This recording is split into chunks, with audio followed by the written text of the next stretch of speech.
కవిత శీర్షిక ఉగాది.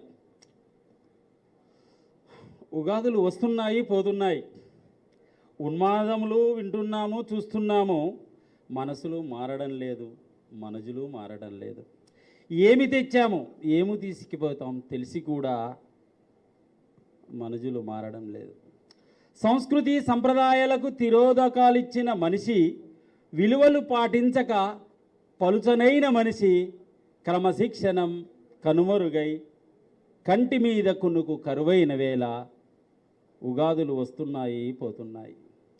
కలిచే బంధించబడిన విష సంఖ్యల నుండి కాపాడండంటూ మొరబెట్టుకుంటూ కళ్ళున దగ్గుకుంటూ కాలం వెల్లదీస్తున్నారు కలికాలంలో. పరాహభవ రానే వచ్చింది పరమాత్మను మరవకండంటూ.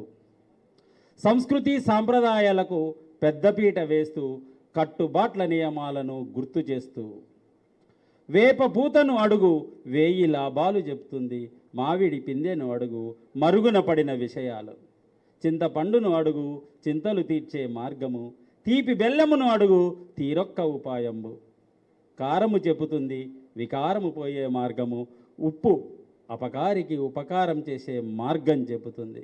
అందరికీ పరాభవ శుభాకాంక్షలు. ధన్యవాదాలు.